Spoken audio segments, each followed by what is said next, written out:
Angeles is corrupt.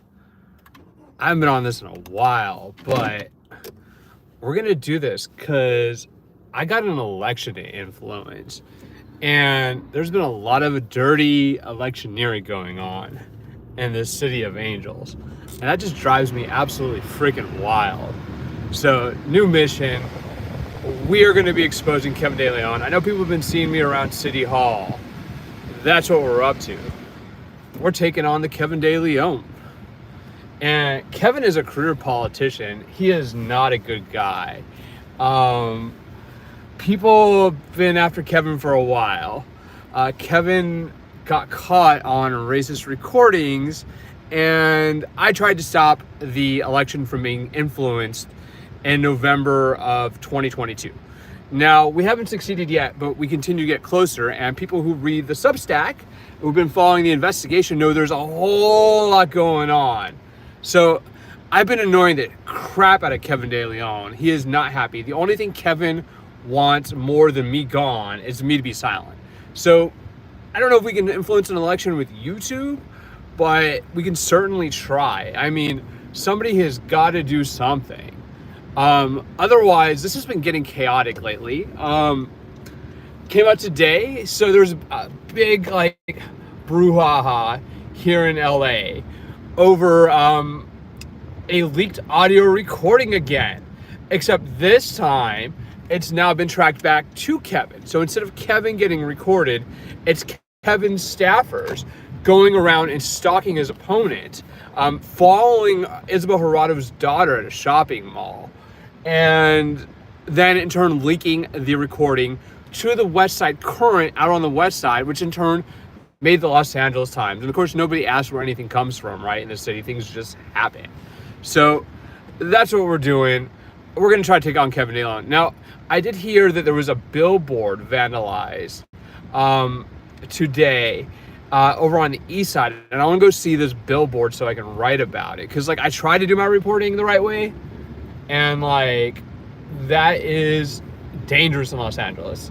But we're press passed up, and if people want to come after me, they can come after me. But I'm going over to the east side, man. The east side is where this race is hot. They've done some polling on this, and Kevin De Leon, who was president of the state Senate, served in the state assembly, ran for U.S. Senate against Dianne Feinstein, and then lost at his attempt to be mayor, is now straight up trying to get his second term going. I think I got the Bluetooth on. Turn that Bluetooth on, but let me know if my audio don't work. But east side it is. Oh, let's go. I think I need to be on the 10.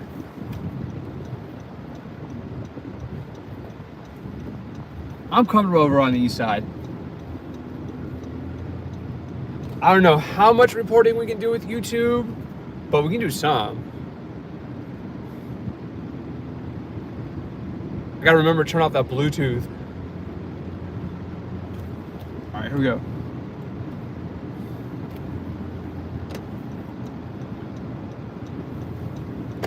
East side. But yeah, I like Isabel Jurado. I mean, she's spunky. I mean, I felt like maybe she should have just apologized for saying fuck the police and suggesting violence against them. But if it cost her the election, I mean, that, at least she'll have gone out trying to be herself. But the fact that Kevin's staffer followed her, asked her a question, set her up, and then recorded her is insane. I love LA. LA is a dirty, dirty city. It is corrupt. Just about everything is corrupt in this city, plus or minus a very few things. I like to believe, right, that people have some goodness in them, that they'll follow the law, but for the most part, things are just down and dirty. So we've got dirty politicking going on. And so Black Lives Matter Los Angeles. I love Black Lives Matter Los Angeles. They put up billboards over here on the east side trying to get under Kevin De Leon's skin. I gotta find this billboard.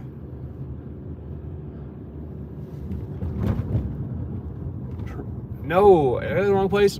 Yeah, I'm totally in the wrong place.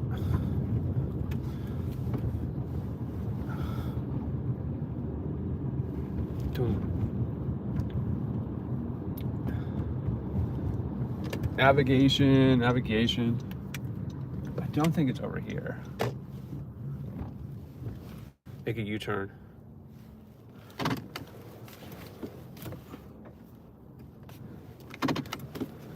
If you don't know, the east side of Los Angeles is heavily Latino. So this district that Kevin De Leon is trying to win is like 58% Latino, and the Attorney General says it's not Latino enough. Turn left on Cummings Street. What? Turn around on the I-10 East.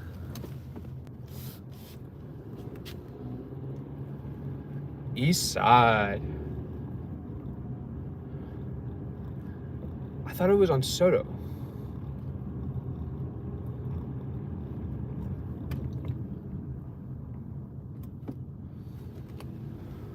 Map check, close. I just got running. It's wild out here. Just very compact.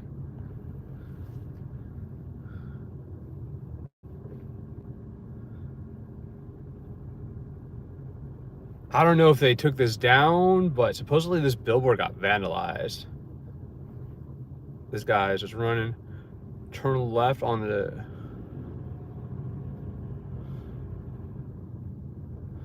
I appreciate people who run. Personally, I'm a hiker. I'm not a runner.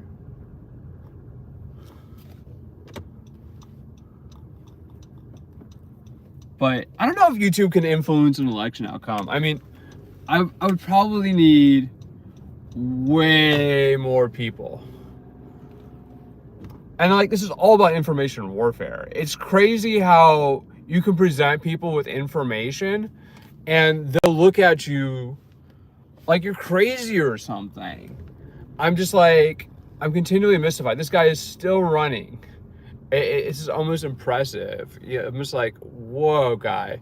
I'm like, I don't want to clip him, but he's just running. He's got a headlight on at least. He's not running on the sidewalk.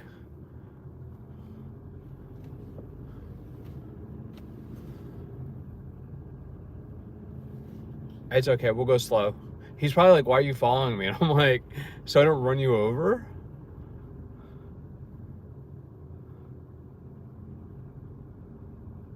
And people are, I mean, people who live in LA know LA politics. And they know it well. I grew up here.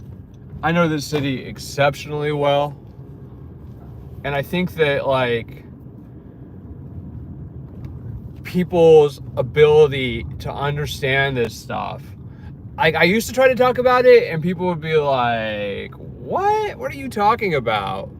But like now they're starting to see that the city government here is so non-functional that doing anything is next to impossible. And the reason it's non-functional is because Los Angeles is so divided. And so we got Kevin De Leon, master of stoking tensions, playing games, people getting mad at Kevin, and then it just goes down. Like, this is not like the best part about the corner. Oh, I see it. Yeah, it's vandalized. So like, what's been going on in LA politics for the last 2 years is extreme tension between the African American community and the Latino community. And this is all about political power and who has it, who gets to sit at the table and who doesn't. And that's what the LA Fed tapes are about. People who know LA politics, and like actually even beyond, because this story did go national 2 years ago. understand that these racist recordings are why people are upset. And Kevin De Leon was recorded on these recordings. And this is just the craziest thing. I gotta make it through one more intersection here. But that sign is totally vandalized up. It should make pretty good photojournalism. Here we go. But LA has intense politics. And until you can appreciate the complexity and the intensity of these politics, you might as well just be biting at their legs, because you're not going to change anything. To go after these people effectively, to get them mad, like I got Kevin De Leon mad yesterday, you have to be really, really sharp and really good, and you have to know the players. And you have to understand the stakes, and you have to know the full story. Otherwise, they just go off. And like, so you, like, I know people have been watching city council, like that's what you see happening at city council, is essentially public comment is a joke. It's a big old joke. Nobody cares. It's almost like by speaking at those meetings, you actually discredit yourself.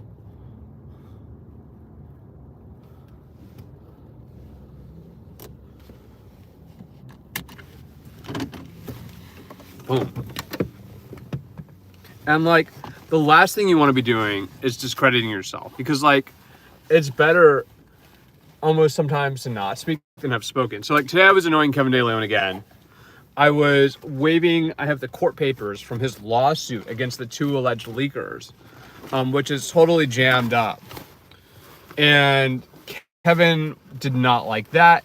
He was basically like, what are you going to do about it? And threw his hands up at me. And Kevin knows who I am, actually. He acknowledged. He's like, oh, you're that guy. I'm straight. That's right. I'm the guy who's going to ruin your day. So I don't play games. This is kind of cool. You guys are going to see this in a second.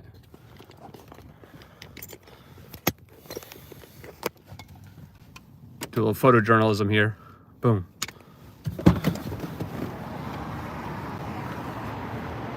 Whoa. Kevin De Leon.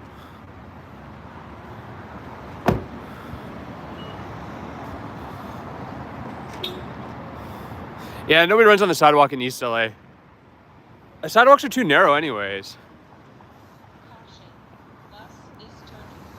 So you can see this billboard, which was put up by Black Lives Matter, I believe,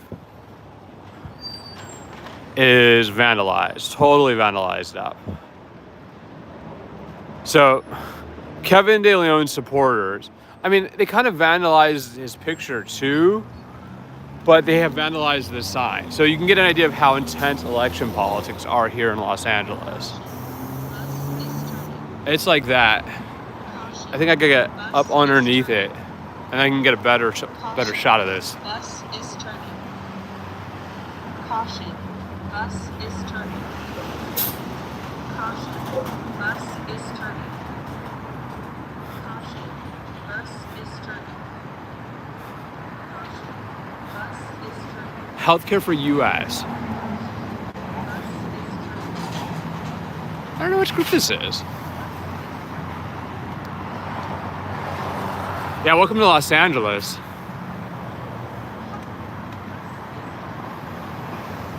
Nobody cares in LA.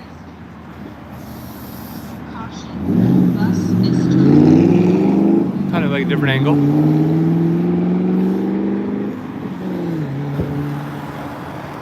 But unfortunately, for the last 2 years, instead of even remotely trying to help me, people just ignore my attempts to expose this guy. So instead, we're on pretty much election eve here, and we have some nasty politics happening. Things are just not even nice.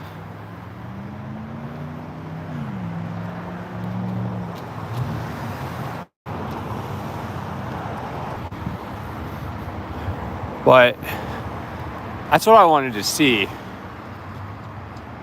So like, it's always good to try to report on things in person. sign is indeed vandalized. I had a tip.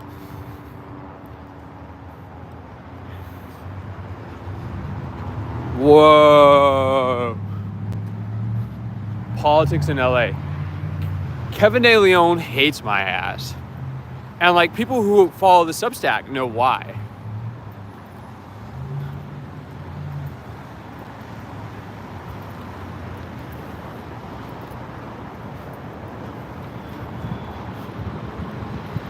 It's because I'm smart and I know shit. Exposed. Yeah, that's pretty gnarly.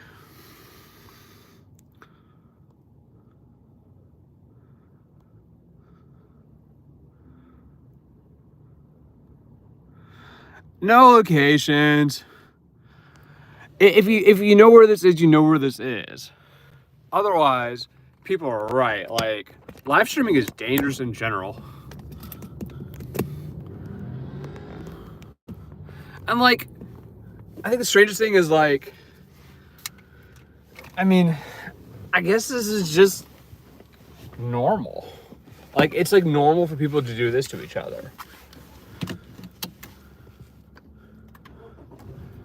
I think I got some okay shots. I don't know if I'm gonna use them.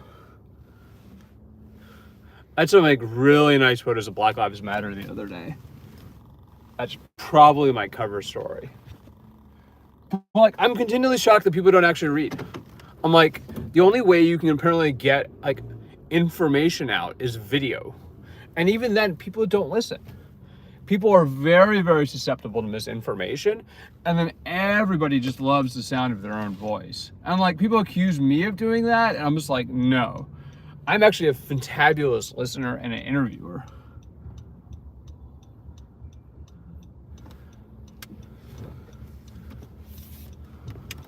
But I wanted to see that. I might do one more stop here, but I got to figure out. I don't like going that back way. That back way is kind of. But damn, they got the Kevin De Leon sign. I think that people in Los Angeles, and this is getting truer everywhere, are just oblivious to each other. They're incapable of listening. They don't appreciate things. They don't appreciate other people even. And like, we live in like a cult of personality era. This is all about celebrity factor. People want celebrity stories. Like the P. Diddy story blew up way more than like this is.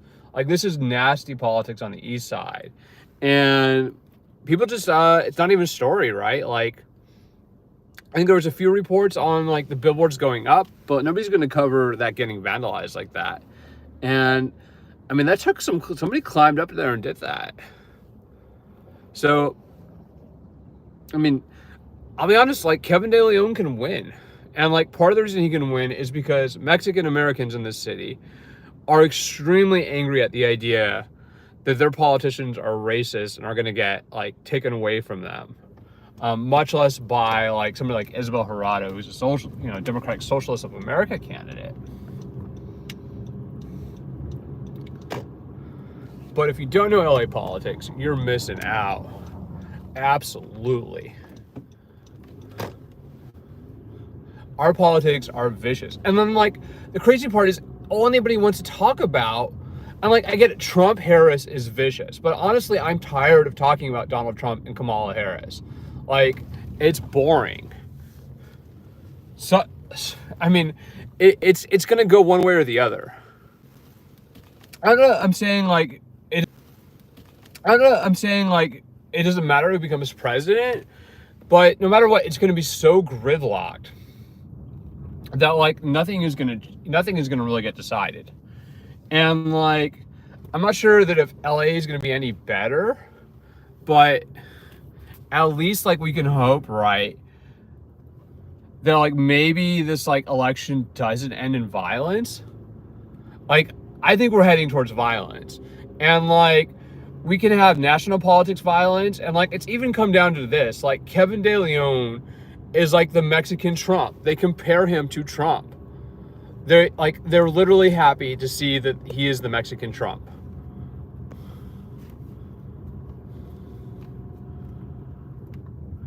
No, there's no mechanism for follow-up at city council. Like, talking to city council, you might as well be screaming at the sky. Like, they're not going to listen. Like, and then we don't have very many reporters left. Like, the LA Times laid off so many journalists that, like, there's almost not a newspaper left. Like, it is very, very reduced. It is, like, so reduced that, like, they only cover a very select few things. And then the ownership manipulates the newspaper.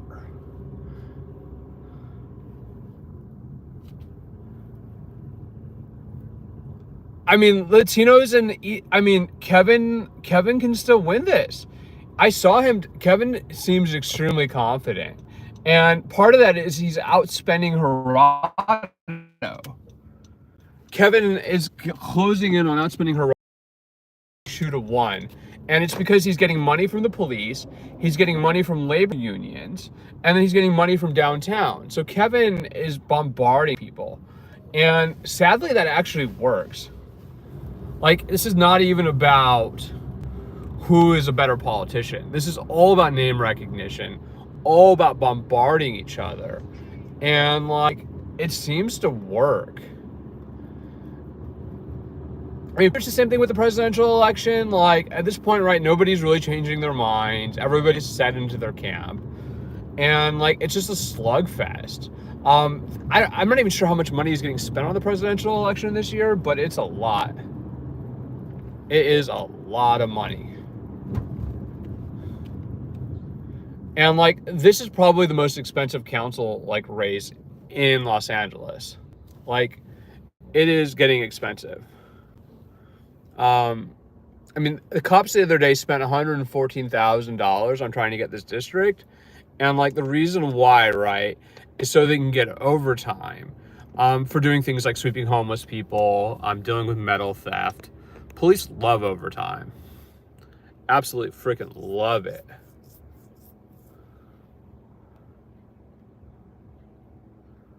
Like, I mean, I hate to break it to you, Palabra. Like, I have been to all the debates, and Kevin did well. Like, he effectively attacked Gerardo, like, over and over and over, to the point that, like, she was, like, literally just disempowered. It kind of works.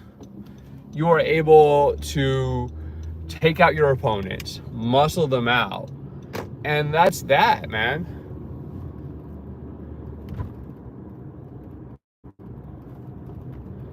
Like, pure slugfest.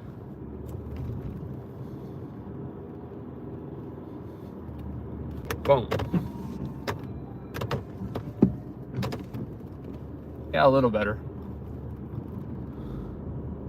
But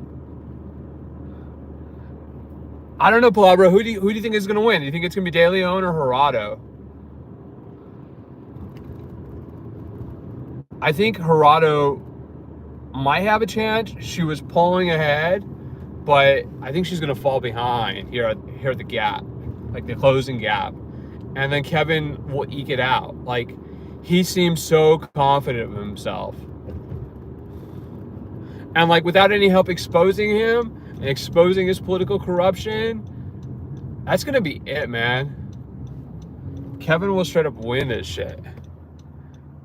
De Leon, we think De Leon is going to win. I mean,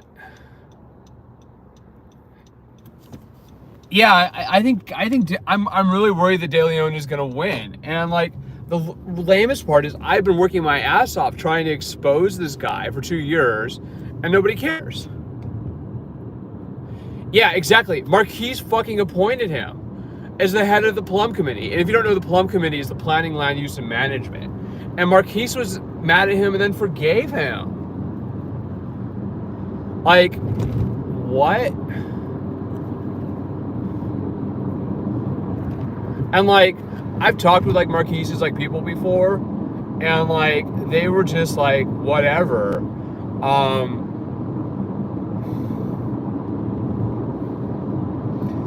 I mean, I think this is just like, I mean, LA's level of corruption, though, you gotta understand, like, Jose Weezer, our former councilman, it's getting 13 years in federal prison.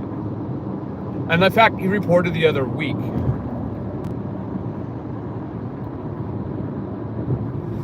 I mean, the way to influence government here is by being smart. Anything else, it's not going to work. And like my co-writer, like Ruth and I have been trying to work to get them to get a lived experience advisory commission for homelessness, and they won't even do that. So it's kind of like, what? I think they just enjoy failing. There's like a fail factor here that people enjoy, strangely enough.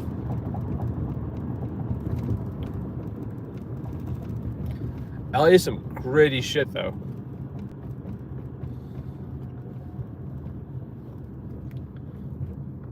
And it's got too much traffic. Traffic fucking city.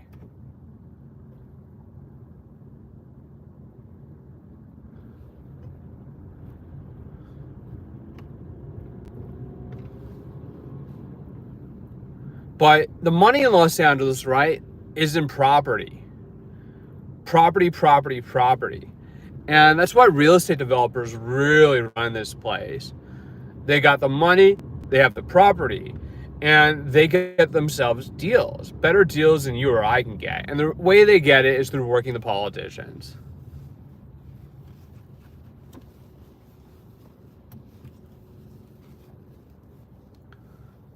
Yeah, Ray Chan just got sentenced too. Ray Chan got 12 years. And in fact, Weezer took down his own brother and I believe 4 other associates of his while collecting $1.5 million in bribes, including prostitutes, while he was cheating on his wife with 4 kids. And then he tried to make his wife, Rochelle, his successor in Council District 14. So LA politics is nasty. Weezer is trash, absolutely. And you know what Kevin says about Weezer? He doesn't know the guy. He's not anything like him. He has nothing to do with him. And he said it on the LA Fed tapes, and he's saying it now too. So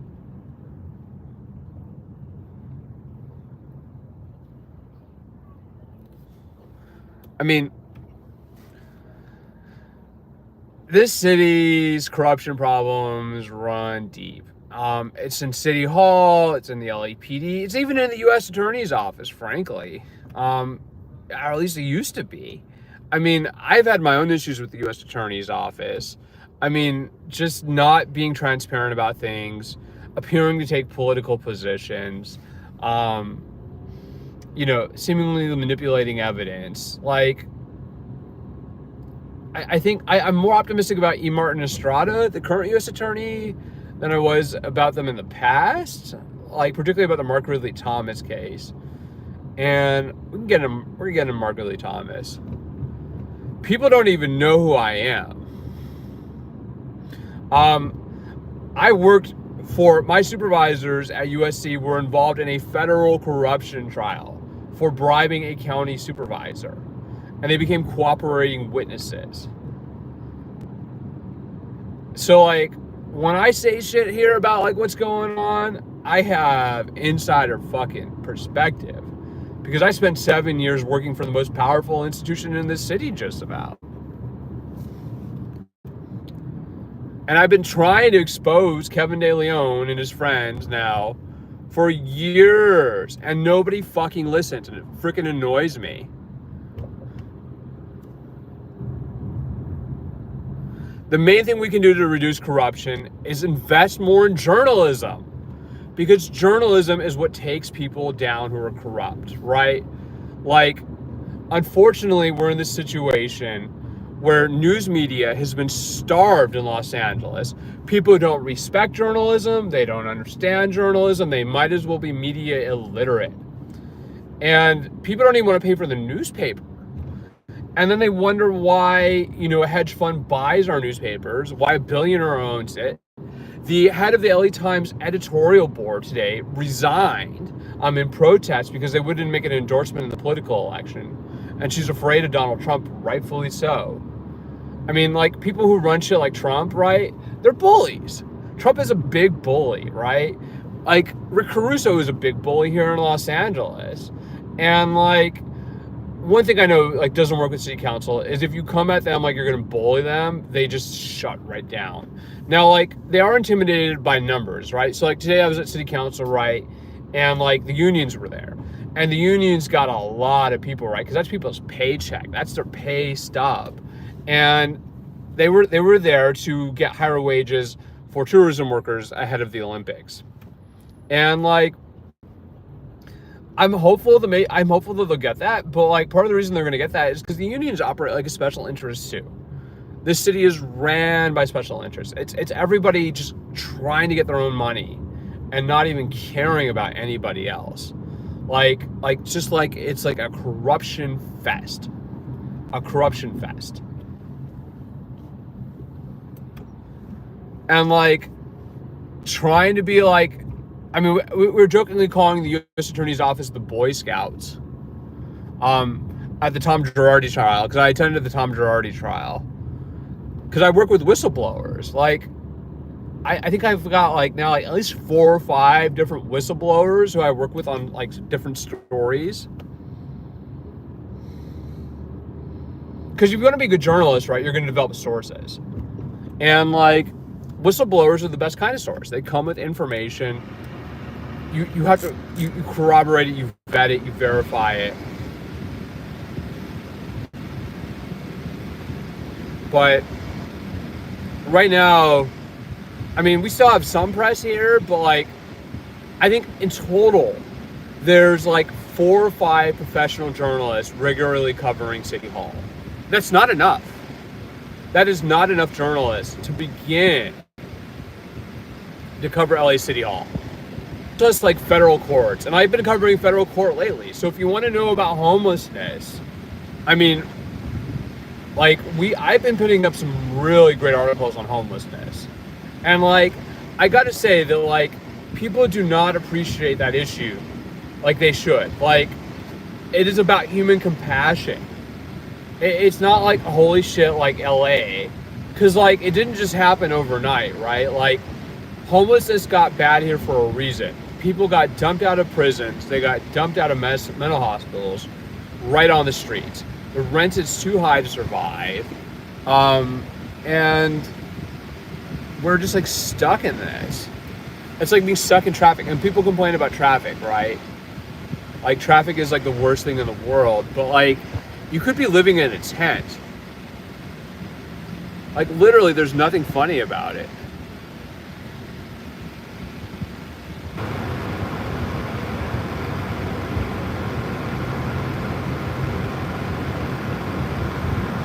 So I come back. We're gonna try to save the election.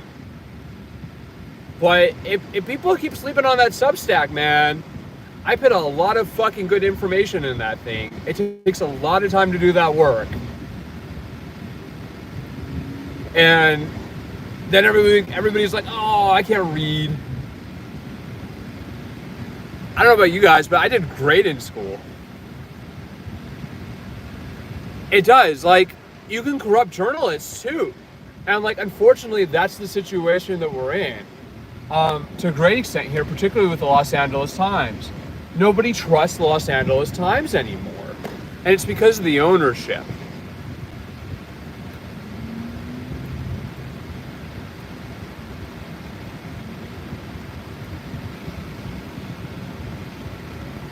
But, I mean, and if you don't know who owns the LA Times, it's Patrick Soon-Shiong.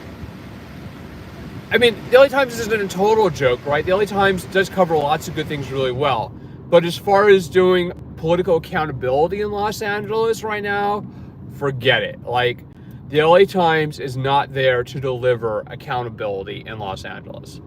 Like, they are there to be a mouthpiece for the wealthy in this city, to get them the order that they want. And strangely enough, the daughter of the newspaper owner is the one who actually has been trying to hold her own family accountable, and they managed to throw her under the bus and intimidate her into silence. That would be Nika Soon-Shiong. And the Soon-Shiongs are worth billions. Soon-Shiong is worth billions, I believe. Mostly from biotech. And if you're looking for the real money, it's in biotech.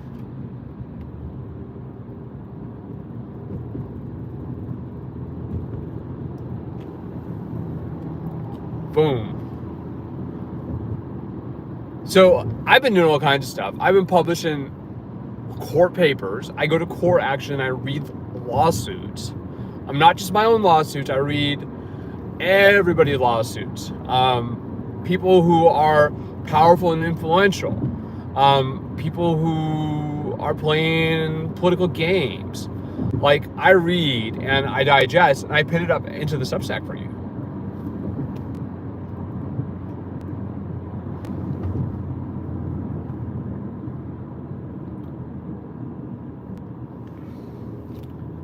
I think that's the right way.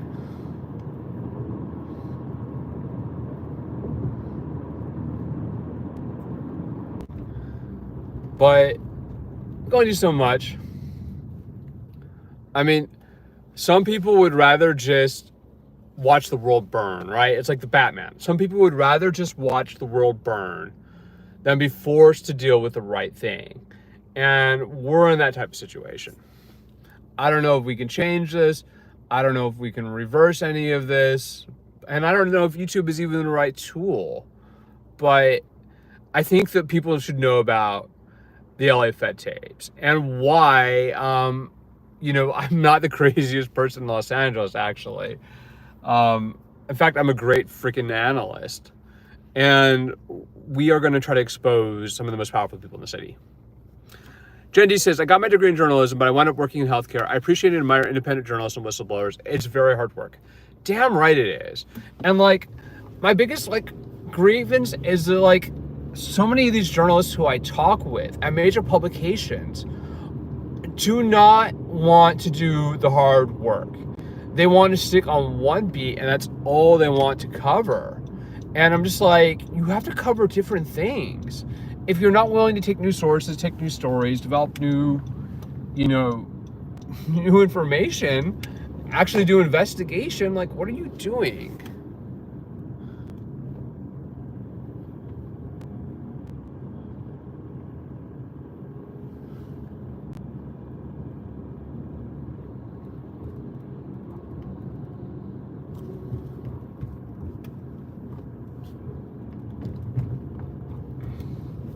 Some people are good journalists, other people are not. And there's a real hive mind. Say I went to a Hunter Biden trial, and there was more people at the Hunter Biden trial than I've seen for anything else in the story in the world. And it's because it's the president's, son, and he smoked crack and hung out with prostitutes. And that is flashy, but really the whole thing was pretty quick and easy done. He pled guilty.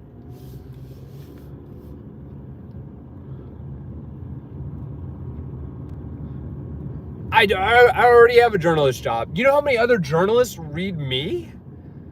It's almost embarrassing. And then they read me, and then they're afraid to even, think that what they read might be the truth. I'm like, guys, if you're gonna read it, you have to give me some credit.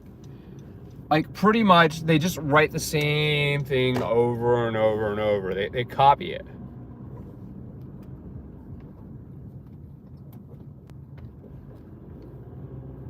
It's kind of boring.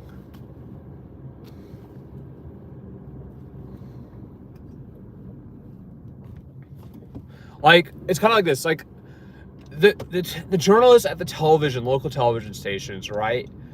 For the most part, they are simply reading the newspaper, right? And so when the newspaper starts to go under, they don't get as much information. Now, some of them do develop original information occasionally. They will go out and do their own reporting, but for the most part, they're reliant upon what they read from other publications.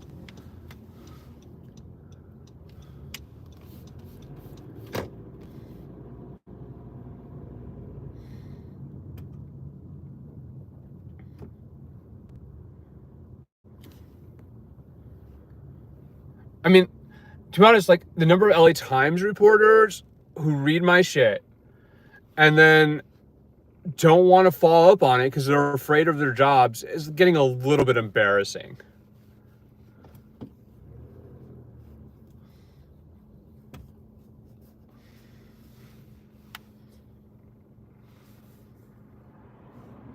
It's just like, if you want to crib other people's notes, at least give them credit.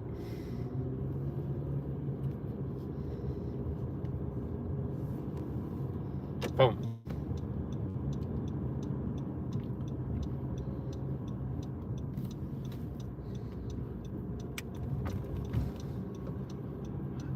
And like one thing people who've actually read my stories know is I always give credit.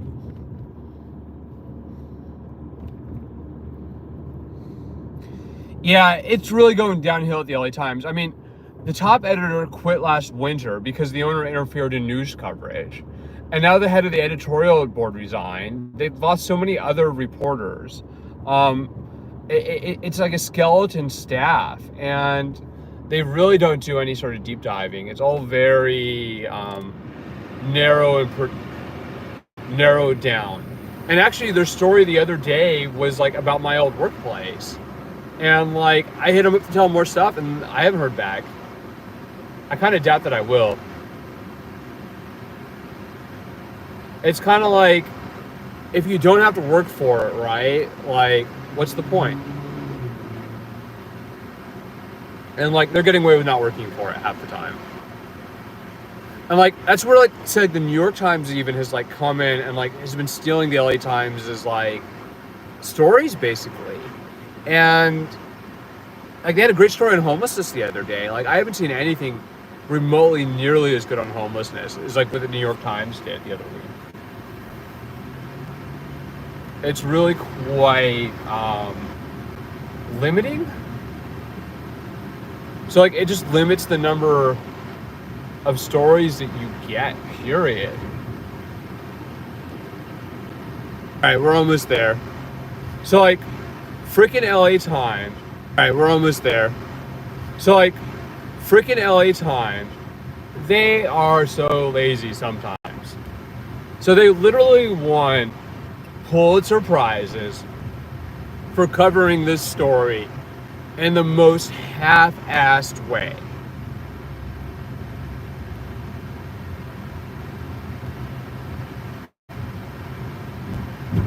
Oh, these streets are so bad.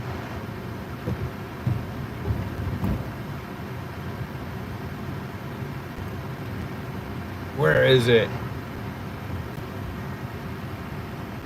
One more block. That's it.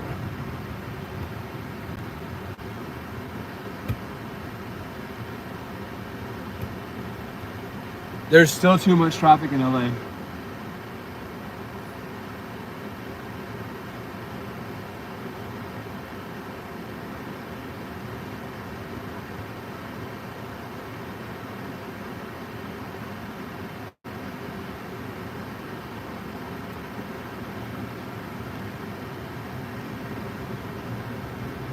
We're going to the power centers of Los Angeles.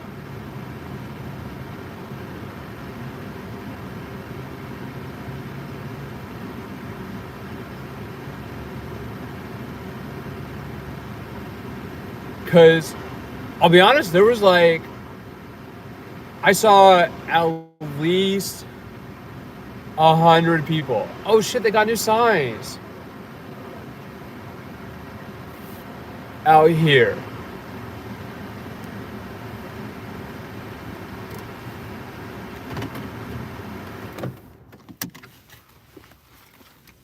I mean, at City Hall today, right, there were probably at least 200, if not more than that. I think I saw maybe 300 union workers. And they weren't organized by this union. They were organized by a different union, the SEIU. But this is the one that's created all the controversy. This is the LA Fed. Oh, let me see if I can kill the Bluetooth. Bluetooth killed. So this is the most powerful labor union in Los Angeles. This is the LA County Federation of Labor, AFL-CIO.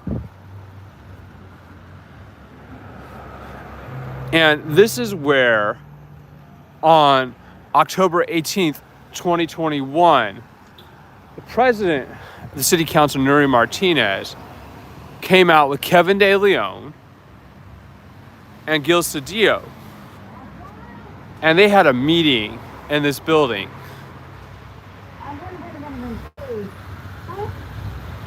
About redistricting. Is my audio on?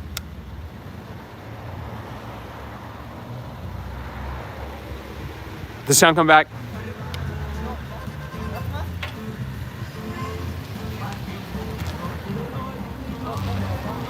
This is where the power is.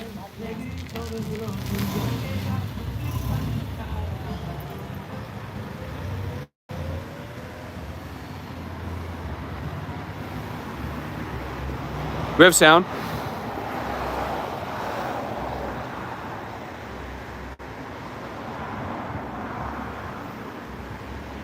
Still choppy. It's probably the signal. I killed the Bluetooth. But this is where real power is. The LA Fed has spent millions and millions and millions of dollars to influence Los Angeles' elections. And like, what do you know? That works. So Gil Cedillo, Kevin De Leon, Nuri Martinez, and Ron Herrera, somebody is spying on them, and they don't know. And that recording, and then a second later recording, made after the leak started, gets released. And so everybody has assumed that the two employees they accused who worked for this labor union are behind the leak. But actually, we believe they're innocent. And in fact, the city attorney and the district attorney, not just the city attorney, also the district attorney, both declined to prosecute charges. And so this is what people in Los Angeles care about, right? People in Los Angeles don't want to know that their politicians are racist. And this is what we've ran into.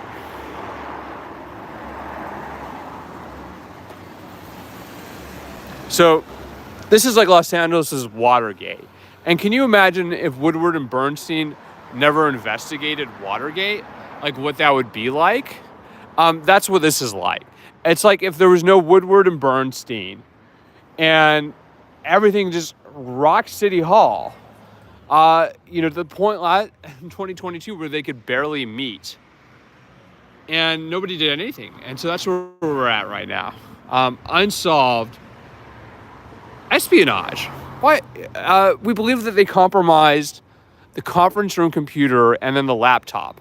That they compromised the computer network server for this building using hacking, and then managed to get the goods, which won the LA Times Pulitzer Prizes. And this is actually Miguel Contreras, the legendary Latino labor leader here, in the window. Oh, this has nothing to do with Scientology. This is all about LA politics. There's actually a guy in there who's doing his job. I'm doing my job out here telling this story. And this is really like what this has come down to, is that this isn't solved.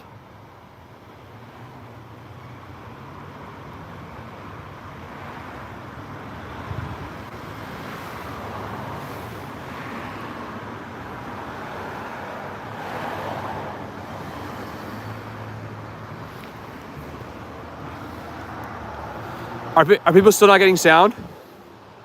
I think for some people it's still choppy. But this is the real power center.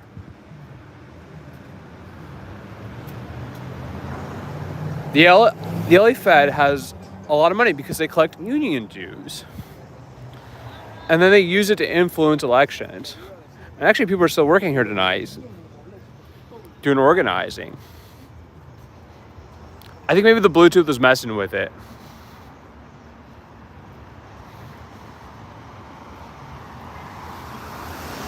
But I have to come out here every once in a while. It's good to do a little bit of show and tell.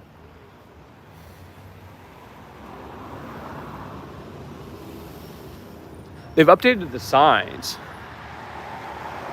These signs are new.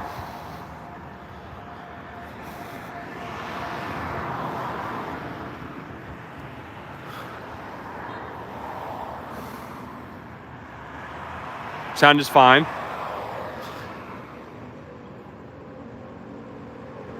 I think that the Bluetooth was messing with the sound.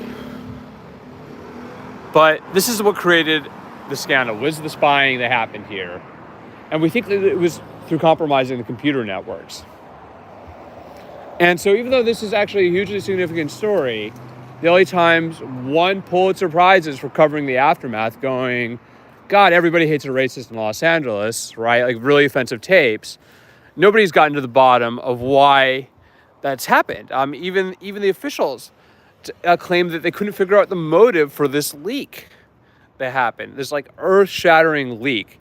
And like, if you want to see people angry, like October 2022 at City Hall, people were furious, absolutely furious. And I don't blame them. If I thought somebody was a racist and was against me, I'd get pretty mad too. But it's like, if nobody tries to do any sort of investigation, and I'm not going to figure anything out, walking around here. We came out at the start, and a couple of us reporters did walk around here, tried to figure out, could you compromise the phone lines? And the answer is yes. Pretty easily.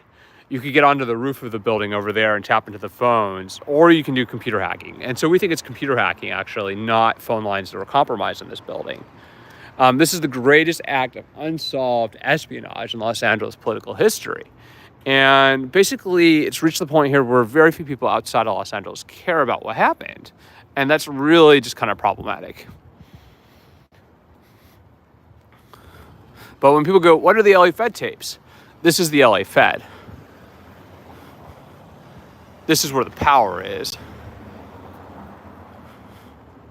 It's kind of a beautiful neighborhood out here, actually. You got kind of these old Art Deco buildings going on.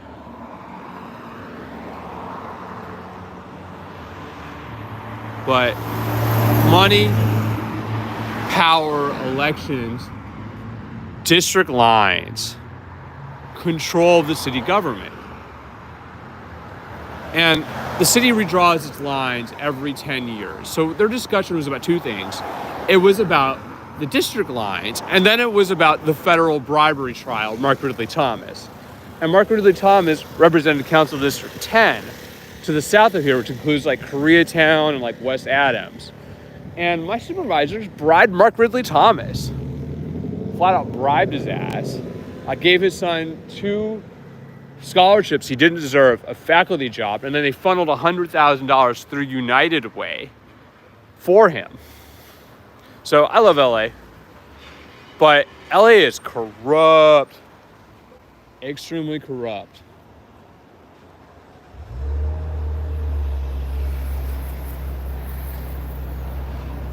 And strangely enough, I'm like the only person really still trying to get to the bottom of this. Like, I was talking to the accused leakers' attorneys. They're really adamant their people did not do it.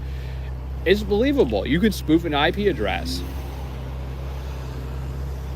So that's just unfortunately the way things are in this city. But if you hear LA Fed tapes, you go, what? This is the LA Fed. This is the labor union. I mean, Pulitzer Prize worthy, earth-shattering. I mean, those Pulitzer Prizes are no joke. You got to be pretty good to get yourself a Pulitzer.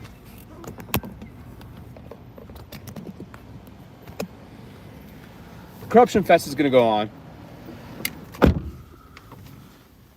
I mean, like I said earlier, Kevin De Leon was wagging his tongue at me earlier, throwing his arms up.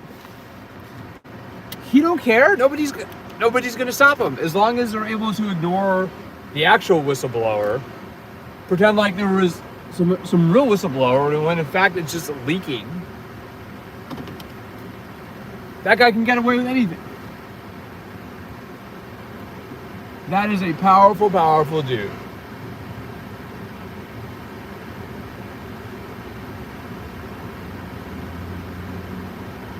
But that might be enough YouTube for tonight. What do I think is going to happen with Curran Price? I mean, the funny part about Curran Price is the district attorney's office charged him. He was charged by Gascon. And like Curran's like felony charges are actually really like, frankly, minor shit. And like that's what the African American community argues, is that he's being, targeted in a way that before might have been ethics violations with felony charges, and that he doesn't deserve it.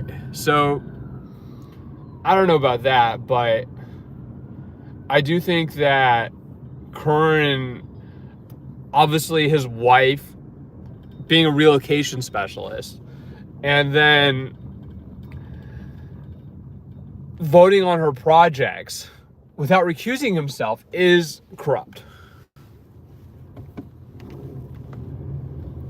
That is a corrupt thing to do. That is not ethical. Man, it's gnarly out here.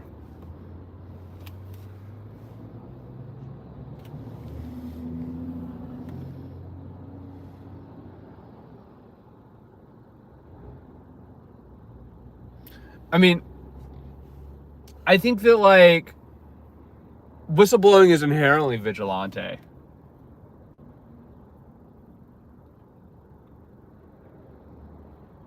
I think that some people are afraid of the truth in this city. They just can't handle it. It messes with their world, like narrow worldview. It's too much for them to have to face the truth, right? That maybe the white people did this, and that it wasn't the 2 employees at the LA Fed who did this. That's just too much information. So yeah, I might be the least crazy person in Los Angeles.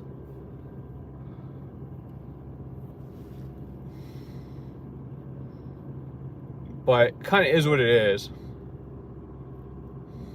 I think people are afraid of the truth. It's too much for them to handle. They just go like, what? Like, why would, powerful people want to interfere with an election to their own advantage? And the answer is, why wouldn't they? Like, that's how you win shit, right? Use your power. Use your power, control, dominate, deflect, gaslight people.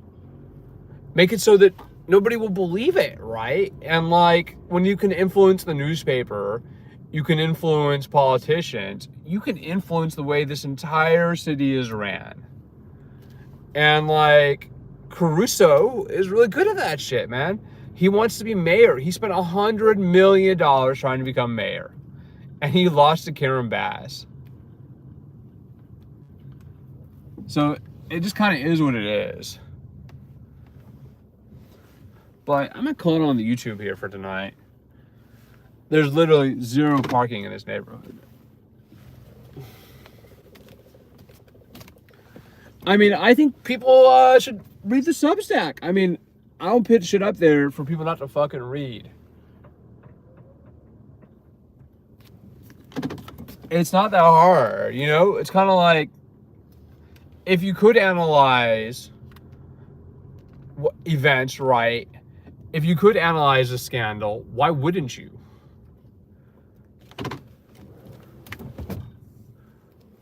So like the last story had a timeline of this entire scandal.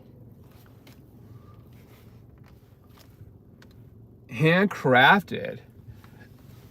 It's so much research work.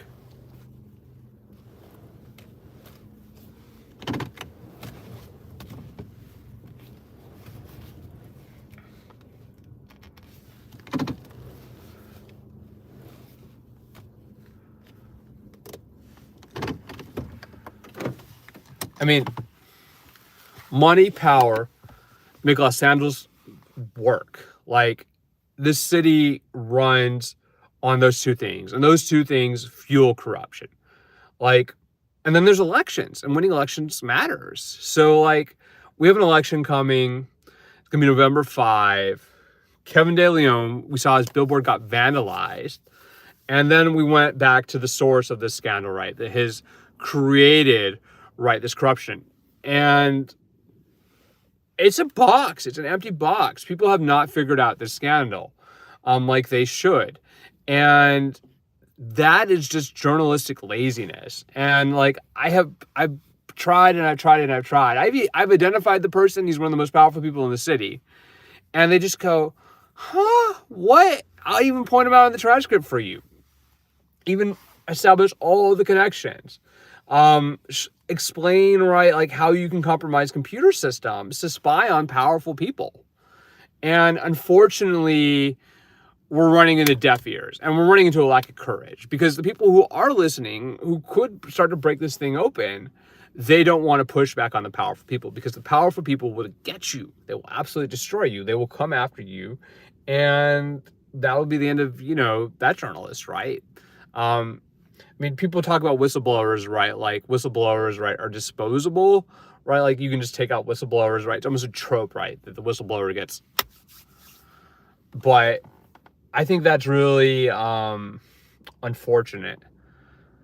I think that like we need to continue to work on finally unraveling this mystery about who leaked these tapes, because otherwise, like, there's a real risk here that things are going to get really ugly in Los Angeles. And like, I don't want to see that happen. Like, I don't want to see the black community and the brown community here going like this at each other. Like, that is not healthy. And some people like just like watching like people like that fight, but like it has come to a head before. We had a literal fight at a Christmas party, and that was just beyond ugly. It made headlines all over the world. People were watching in like France, and then we had lawsuits that followed, just people lying in court. So it is what it is. I mean, I was actually, I attended a event about human trafficking the other night because of my Figueroa Street reporting. That story was actually quite good, and I'm going to have another story about Figueroa coming soon. The city attorney is actually suing a motel today over basically being the site for prostitution. So I think that like journalism has power. We have to use journalism the right way. If you want to expose the corruption, start going at the roots of it. Like, don't just wail at it, but like you have to really get to the bottom of it. And like, I'm waiting for answers. Like, the district attorney's office is reviewing whether they can comment on the allegation that was made to me that Kevin De Leon and Gil Cedillo went to pressure the district attorney to find evidence on the two accused leakers. And that is pending. So I'll see what the district attorney has to say. I mean, I'm good at getting that type of stuff. I think that like the way you expose something that big, like a cover up, is by taking away the underlying strands that are lies. So when I confronted Kevin De Leon at City Council yesterday, and I asked him an extremely direct question, Kevin got mad. His face went blank. I asked him if he would drop the lawsuit against the two leakers. They have been cleared of a crime. I have 412 pages of legal documents here, actually, from the lawsuit filed by Kevin De Leon. These are the actual court papers. This is Kevin De Leon's lawsuit. This is what Kevin is doing to this couple. He is trying to jam them up in court with so much intimidation that they won't talk. They won't describe right to the media how they're falsely accused. They're too afraid that it'll be used against them and that Kevin is going to win simply by having more legal muscle, more firepower, and by keeping the press from reporting on what's in these pages. So outside of the LA Magazine, just a little bit, and we are the only people to report on this lawsuit that relates to this Pulitzer Prize winning story for the Los Angeles Times. And like, these papers are actually quite fascinating. Kevin De Leon gets accused of fraud, actually, by the two leaguers, Santos Leon and Carla Vasquez. And where is it?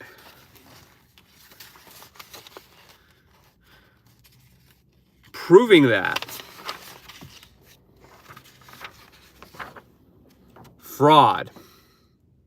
proving fraud is harder than you think. But I think if we can do that, if we can get under Kevin De Leon's skin enough that he has to admit that he's playing games, we can actually take out this lawsuit. But right now, I have published these papers in full. They're a couple parts back in the Substack, and I might repost them very soon. You can actually go online and you can read these legal papers from this most important legal case to the November 5 elections. And it cost me 50 cents a page to get 412 pages of this lawsuit. I mean, this is like Julian Assange level. Actually, they talk about Julian Assange in the judge's decision. Chelsea Manning, WikiLeaks. This is WikiLeaks level reporting going on here. This is what we're doing. So when we mess with Kevin De Leon, like we were at City Hall, when we talk about the LA Fed, when we talk about hacking and espionage and lawsuits, this is what we're dealing with. This is a wall of paper. You can pay an attorney to lie your ass off for him, right? So Kevin De Leon has Mark Garagos. Where's Garagos' sheets in here, man? This thing is huge. You can get a really powerful law firm. Like, where's Garagos and Garagos' header? Oh, here's Gil Cedillo's declaration. Here's Kevin De Leon's declaration. And I hate to break it, perjury is a crime. When you lie deliberately in court that you believe something is true and it's not, you can get charged with perjury. Here's the DA's worksheet, right? This is the sum total of evidence. Now, like what we're getting really close to showing is that Kevin De Leon sought to unlawfully influence this. And the district attorney's office better get back to me really fast here. Otherwise, we're going to have a problem. Here's a sworn declaration from Kevin De Leon that Santos Leon and Carla Vasquez are responsible for this leak. Here's a sworn declaration from the former president of the LA Fed, Ron Herrera, saying that he knows all about this. He declares under penalty of perjury under the laws of California that the foregoing is true and correct, that he was spied upon, and that his testimony would be truthful. Here's the former president of the city council, Nuri Martinez's sworn declaration. This is Nuri's declaration. And people hate Nuri, man. She resigned. Kevin did not want to resign. Oh, and here's Gil Cedillo's sworn declaration. I declare under penalty of perjury. He says, you're right, that, he is against these defendants getting their anti-slap because he has personal knowledge of the facts stated herein, if called upon to testify, could and would testify competently thereto. So, here it is. Garagos and Garagos. This law firm is incredibly powerful. Mark Garagos is one of the biggest names in American law. And Garagos has gotten this ordered to jury trial. Can you imagine if you were falsely accused of a crime and a big shot politician with a big shot attorney like Mark Garagos and Garagos, came after you and you hadn't committed it? You might be a little bit scared too. The only proof they seem to have is an IP address, and you can spoof an IP address. It's like computer hacking 101. Spoof that shit. Create some fall people.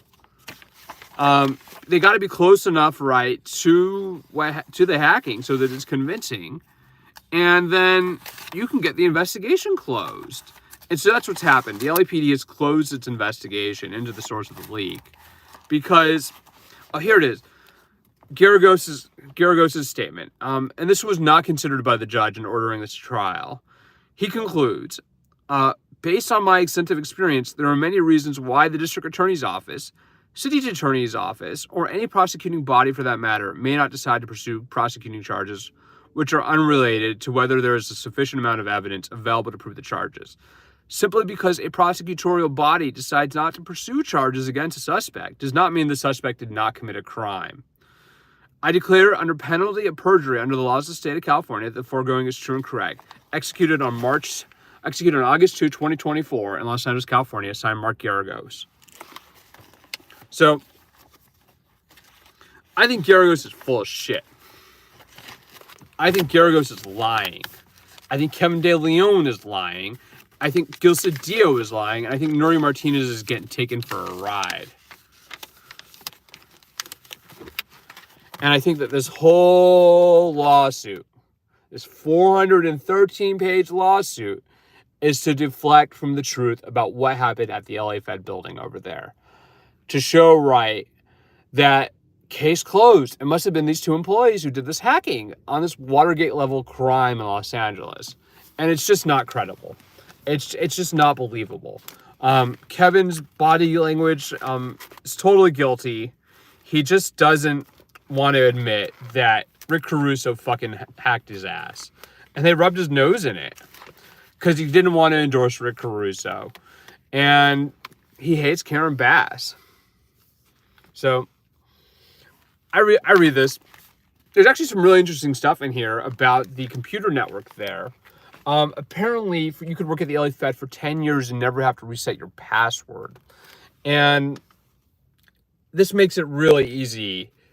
If you can guess, say, like the IT administrator's computer password or otherwise access their network to compromise it. And we don't even have the actual direct investigation report, which would be really helpful.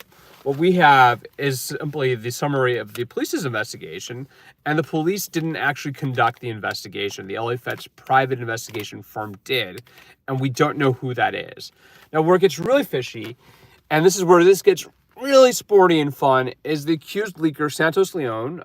He used the username used was Honest Finding 1581. And the really crazy part, too, is that the actual leak text that was posted with these recordings is not in the evidence. Nobody considers that relevant evidence. I think that maybe that's just because this hasn't gone to discovery yet. But the fact that there's so much other stuff entered into here, including the LA Times articles, the DA's worksheet, is really, really fishy. It is a lot of papers. This is about $200 worth of court papers right here to get this information.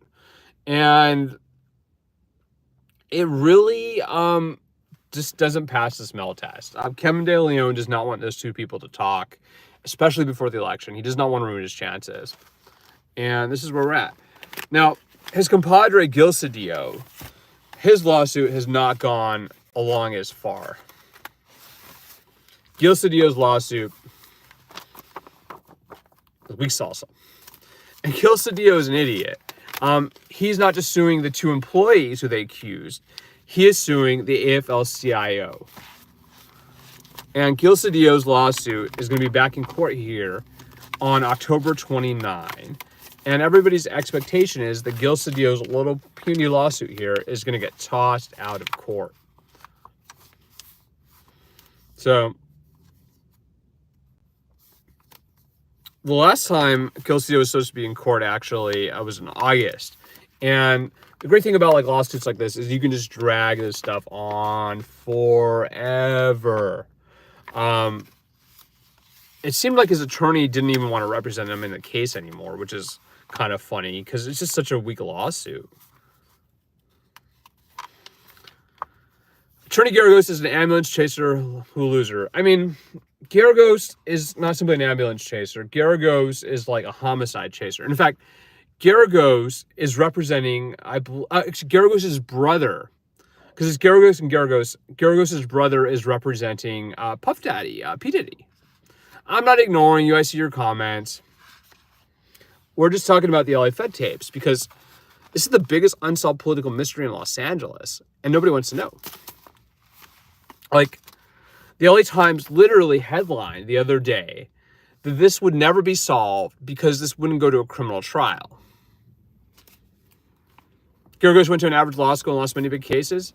Yeah, Geragos obviously, Geragos has celebrity power, right? That's how his firm gets like Puff Daddy. He'll defend anybody. But Kilsadio wants a jury trial too.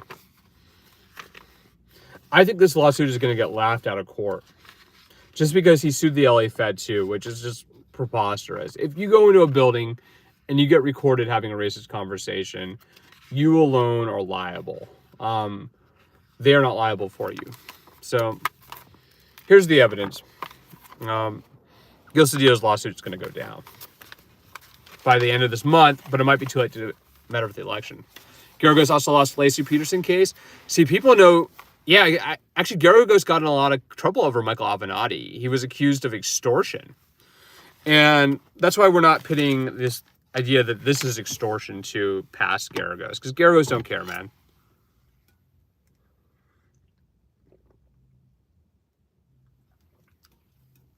I did see Geragos the other day. He was kind of like waddling around downtown.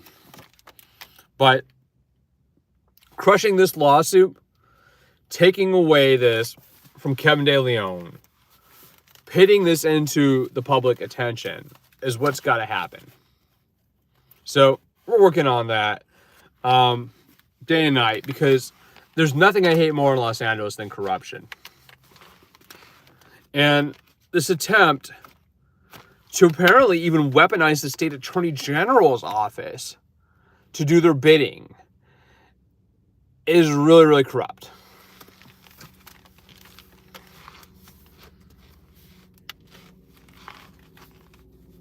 I mean,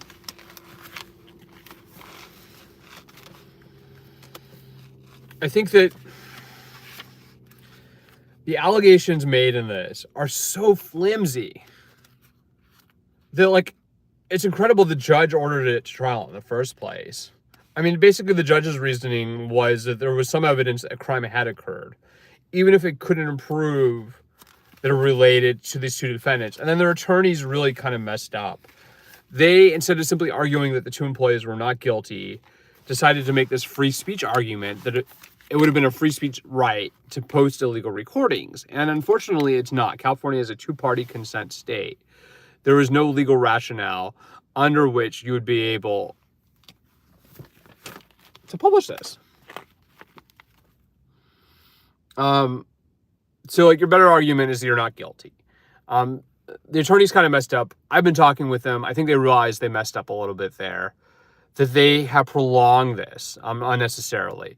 And that is where investigative journalism comes in, because journalists can exonerate people, right? We can come up with information that can get Santos Leon and Carla Vasquez out of this nightmare that's been created for them by Kevin De Leon and Mark Geragos. And even though they're not facing criminal charges anymore as of a week ago, the civil lawsuit has not been dropped yet. So we need this to get dropped like that. Like, goal number one, taking out Kevin here. I think I'm going to go see him again on Friday. I kind of wanted to be at federal court on Friday for homelessness, but I think we're going to go try to shake Kevin De Leon again. Because this entire legal argument here is all predicated upon the idea that a crime was committed by these two individuals, and the proof simply isn't there. It's an IP address is not reliable evidence. You can spoof that. Computer hacking is totally real, and the fact that this lawsuit, made it through an anti-SLAPP, I think has a lot to do with who the lawyers were. Santos Leon's lawyers are older. They don't understand computers. They don't understand hacking. They don't understand how to make that argument effectively. And they don't have the investigation report that they need yet, because this has not gone to discovery, where you can subpoena things like the internal investigation report from the LA Fed. And this is a secret report, insofar as it hasn't been disclosed to the public through subpoena.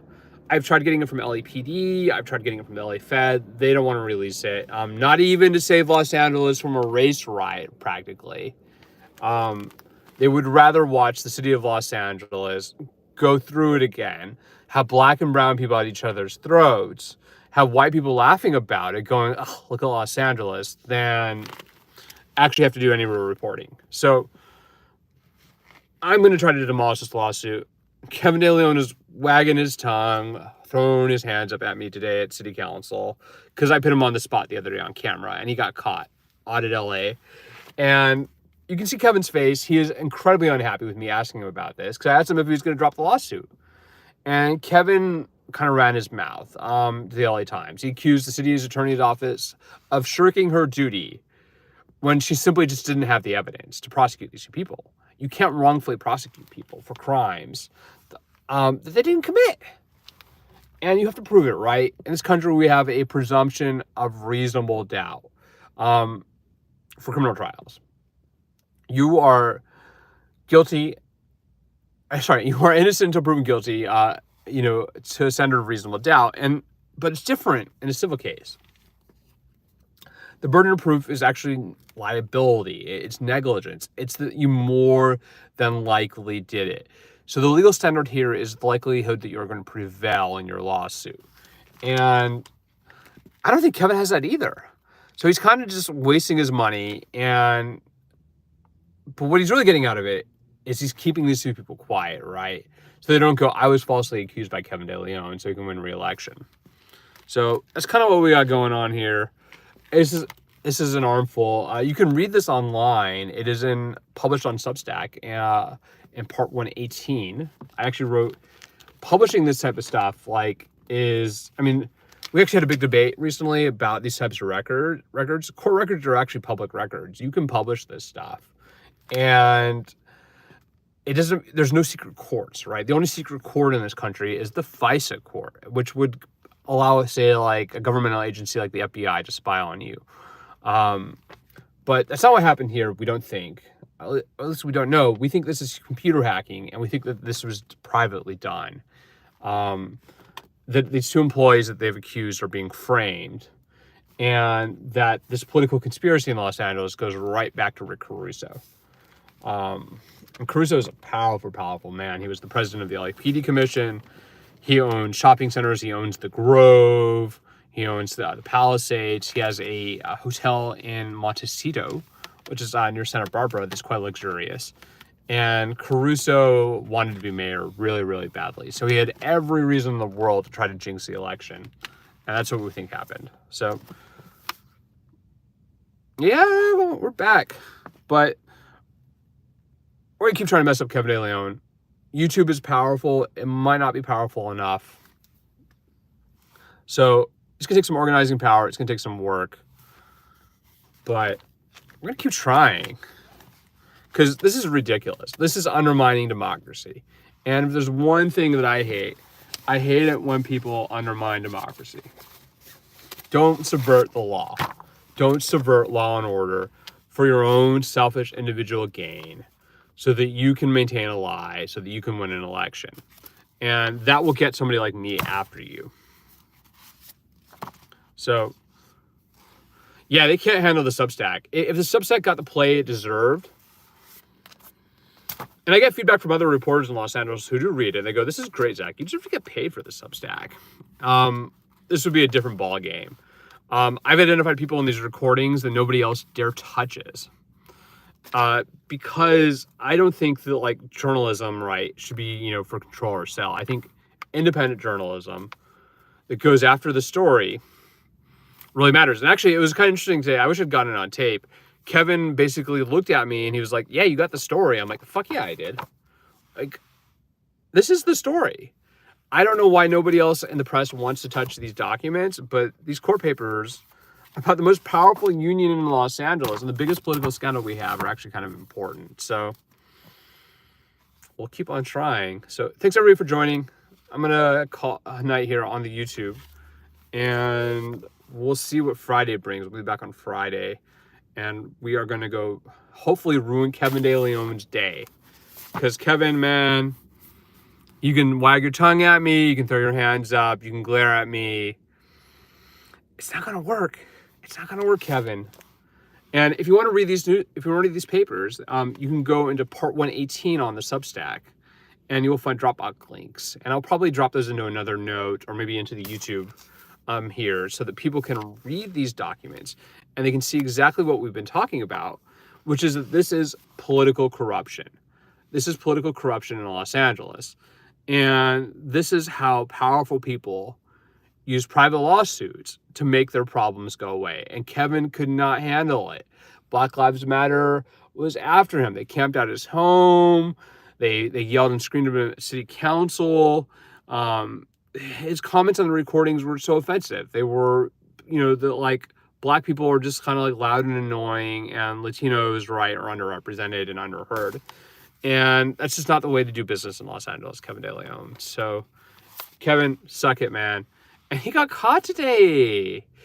He got caught trying to pull an audio tape trick over on his opponent, his campaign staffer, going to her event, asking her questions, and then recording her and then linking it to publications in Los Angeles. So, once a liar, twice a liar. You're not going to fool me, Kevin De Leon. Eat your heart out. We're on YouTube. Y'all have a good night.